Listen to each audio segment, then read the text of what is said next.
1975. Screen doors slamming shut on summer evenings. RC cola bottles sweating on general store counters. Church bells calling the faithful on Sunday mornings. Dust rising from unpaved roads as pickup trucks rolled slowly past cotton fields that stretched to the horizon. Most of that America vanished. Shopping centers replaced town squares. Chain restaurants swallowed local diners. Interstates bypassed the communities that once thrived on passing trade. Progress came whether people wanted it or not, but not everywhere. Scattered across Alabama are places the modern world simply forgot. Not tourist attractions, not heritage centers. Living communities where the hardware shop still weighs nails by the pound, where the post office still operates from hand-carved wooden boxes that predate the Civil War, where the pace of change simply stopped. More than 3/4 of Alabama's rural counties lost population between 2010 and 2020.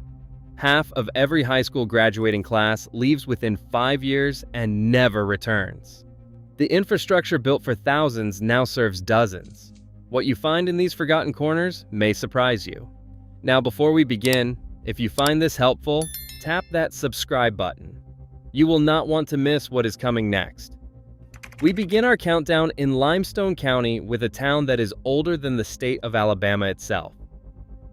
Number 10. Mooresville. On November 16, 1818, the Alabama Territorial Legislature incorporated a small settlement called Mooresville. Alabama would not become a state for another year.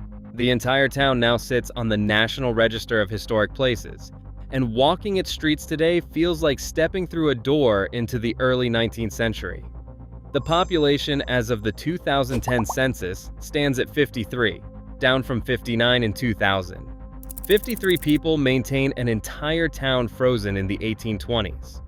The post office is the oldest continuously operating post office in the state of Alabama. Built in 1840, it still has call boxes that date from before the Civil War. They are numbered 1 through 48. A few families have held the same box number for several generations. Fathers pass their box numbers to sons, and sons pass them to grandsons. Andrew Johnson, who would become the 17th president, lived here as a young man working as an apprentice tailor. James Garfield, another future president, delivered a sermon at the Mooresville Church of Christ in 1863 while serving as a Union general. Mooresville thrived as a cotton farming hub until the boll weevil arrived in the early 20th century. The infestation wrecked the cotton economy, and the town simply stopped growing. It never recovered. It never changed. The homes here are not just old. They stand as examples of early American architecture, with Greek Revival facades and Federal-style columns. Buildings that craftsmen raised 2 centuries ago still house families today. Disney used Mooresville as the primary filming location for Tom and Huck in 1995. The town required no set dressing. It already looked exactly like the past. A village frozen in the 1820s is remarkable enough. But what about a town that once rivaled the state's largest city, only to vanish entirely? Number 9. Blakeley. In the early 19th century, Blakeley emerged as a serious rival to Mobile as the premier port city in the Alabama Territory. By spring of 1822, Blakeley had 1,200 people. By winter, 2,700. At its peak, 4,000 called it home. Mobile's 1822 census showed only 2,800. Blakeley was winning. Then yellow fever arrived. Epidemic struck in 1822, 1826, and 1828, decimating the population. Casualties were so high they buried the dead in mass graves. Entire families vanished in weeks. The final chapter came in April 1865 when the Battle of Fort Blakeley raged from April 2nd through 9th. Union forces attacked Confederate positions in one of the bloodiest engagements of the final days. It was fought hours after Lee surrendered at Appomattox. Word simply had not reached Alabama. Men died fighting a war that was already over. Today, little of Blakeley remains. Many buildings were dismantled and transported to former rival Mobile. The cemetery survives. The jailhouse ruins stand. Outlines of town streets trace patterns through the undergrowth. In 1974, The ghost town was listed on the National Register of Historic Places. The rival city won by default. It simply outlived its competition. A city killed by fever and dismantled piece by piece, but the next location was killed by something far more deliberate. Number 8. Old Cahaba. Old Cahaba is Alabama's most famous ghost town. In 1819, it was carved from wilderness to serve as the state's first capital. Although the capital moved to Tuscaloosa in 1826, Cahaba continued growing into a thriving river town. On the eve of the Civil War, more than 3,000 people called it home. Steamboats lined the docks, cotton warehouses filled the riverfront, money flowed through the streets. Then the war came. The Confederate government seized the town's railroad, tearing up iron rails to extend a railway elsewhere. A lice-infested prison for 3,000 captured Union soldiers was established in the center of town, where as many as 147 died. The tragedy deepened in April 1865 when the steamboat Sultana, carrying 2,300 newly freed prisoners from Cahaba and Andersonville, exploded on the Mississippi River. As many as 2,000 men died. It was the greatest maritime disaster in American history. In 1865, a flood inundated the town. In 1866, the county seat moved to Selma. Businesses and families followed. Within 10 years, even the houses were being dismantled. By 1900, most buildings had burned, collapsed, or been taken apart for lumber.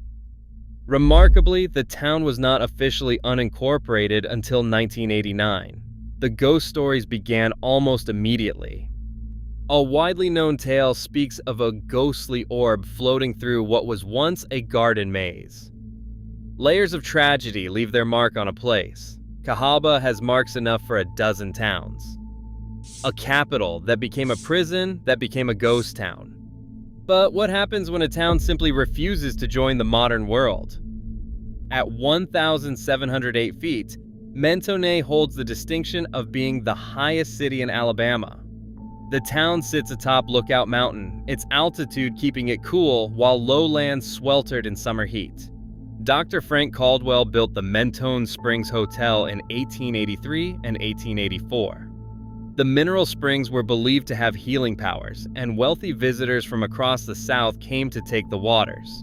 The community's early decades were prosperous. Then the Great Depression arrived, and the initial glory days ended. The tourists stopped coming. The money disappeared. The town simply froze in place. As of the 2000 census, 451 people lived in Mentone. Small numbers, but enough to keep it breathing. The Mentone Springs Hotel still stands, listed on the National Register. The town's small historic buildings and lack of commercialization give it a quaint, old-fashioned feel. Visitors often describe it as a step back in time. The Cherokee scholar Sequoyah lived for a time in the valley below, developing the Cherokee alphabet during his sojourn in Alabama.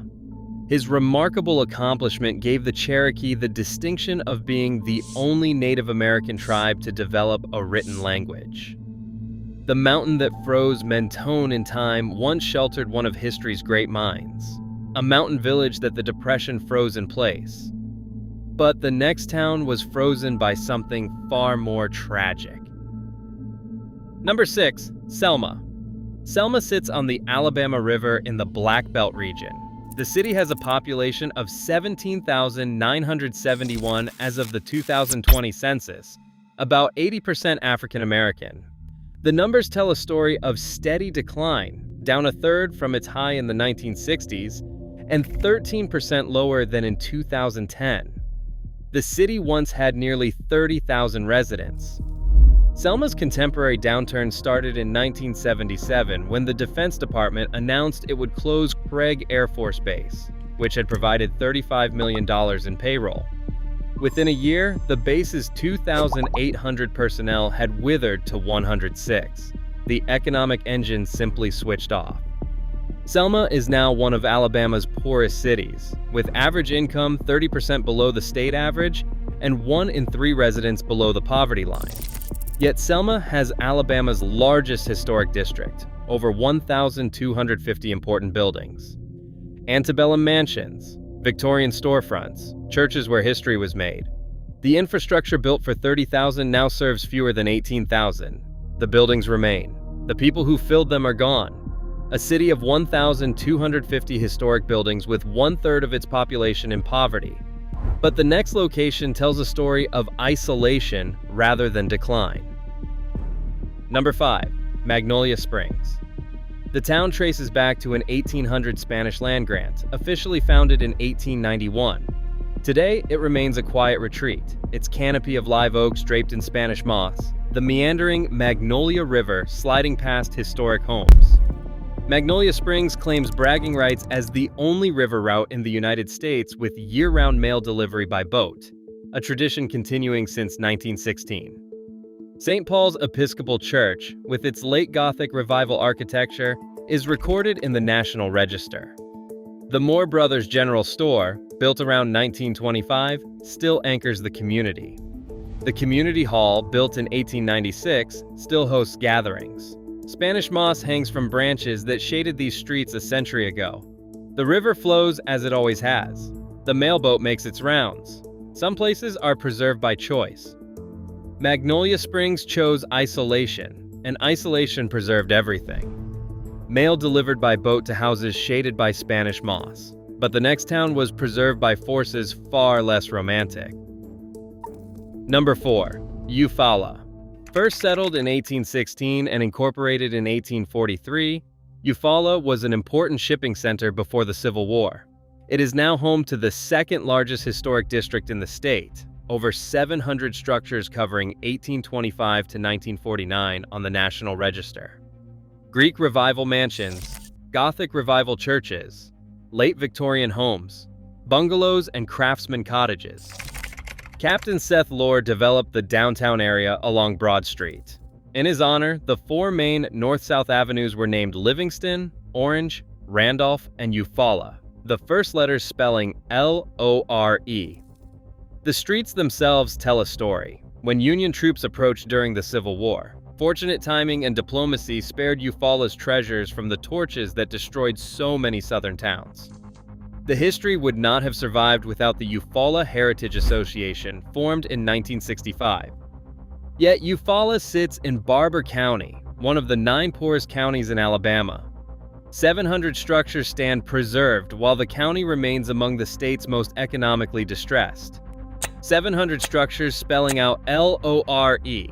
But the next location has a different kind of story to tell. Number 3. Valhermoso Springs. When disaster struck in 1923, a devastating fire ravaged the town's business district. The economic decline that followed proved irreversible. Like Mentone, Valhermoso Springs began as a health resort. The mineral springs drew visitors from across the region. A grand hotel hosted guests who came to take the waters. For a time, the town prospered. The loss of the hotel in 1950 marked a turning point. Tourism infrastructure crumbled and revenue disappeared. Natural disasters dealt repeated blows, with over 161 recorded tornadoes striking the region throughout its history. Each storm took something. Each recovery grew harder. Today, you can still find the site of those once famous mineral springs in Morgan County. A historical marker recalls their former glory. You cannot check into the Grand Resort Hotel. That building is long gone. But you can still appreciate the mineral richness that made this a renowned health destination. The springs still flow. The town they created has returned to the earth. A town destroyed by fire and 161 tornadoes. But the next location was destroyed by something far more systematic. Number 2. The Black Belt Counties. The Black Belt stretches across south-central Alabama, named for the dark, rich soil that once made it the heart of cotton country. 17 counties, millions of acres, a history that shaped the state and the nation. For the period from 1910 to 2000, 13 of the traditional 17 Black Belt counties lost more than 25% of their population. The Great Migration drew workers northward. Mechanization eliminated the jobs that remained. The numbers reveal the scale. Between 1910 and 2000, Population in Alabama's 67 counties increased just over 108%. In the 17 traditional Black Belt counties, it increased less than 1%. Evidence of population decline started appearing in the 1950s, became common in the 70s and 80s, and accelerated in the 90s. Today, it is not unusual for half of a high school graduating class to be gone within 5 years. Empty storefronts line main streets built for larger populations. Schools consolidated as enrollment dropped. Churches serve aging congregations that shrink each year. The young leave for Birmingham or Montgomery or Atlanta. Most never return. 17 counties where time did not stop so much as slowly drain away. But our final location may be the most remarkable of all. Number 1. Spectre. Nestled in Elmore County on Jackson Lake Island, entering Spectre is like walking into an enchanted place. Gnarled trees guard the entrance. Rows of seemingly derelict buildings line dirt paths. Strange sights greet visitors at every turn, including shoes strung up between 2 posts. But why was this town left to languish? Spectre is an abandoned film set from Tim Burton's 2003 movie, Big Fish. The island itself did not exist until the 1970s, when a dam raised the river's water level. It is privately owned by Lynn Bright, a retired Alabama judge, and her husband Bobby Bright, a former Montgomery mayor. It reportedly took 6 months for the film crew to construct Spectre. After filming, the production company was set to dismantle the town, but the enterprising owners had fallen under its spell. They wanted it to remain, so it did. And then it began to decay. When the owners tried to clear debris, sparks from a fire set the town alight, destroying the entire commercial district. Today, just 6 homes remain, along with the church. Floodwater rolled over Spectre in 2016. Jenny's house from the movie was submerged and removed, leaving only supports sticking out of the water like bones. You can explore this hidden gem for $5 per day. Perhaps the strangest thing about Spectre is this. A film crew built a fake town to represent a magical place where time stood still. Then they left. Fire came. Floods came. Decay set in. And now it actually is a place where time stands still. The fantasy became reality. The fiction became truth. A town built to look abandoned that actually became abandoned. That is where our journey ends. In a place that proves sometimes the strangest stories are the ones that turn out to be real. If you liked this video, please subscribe. Make sure to watch the next video appearing on the screen.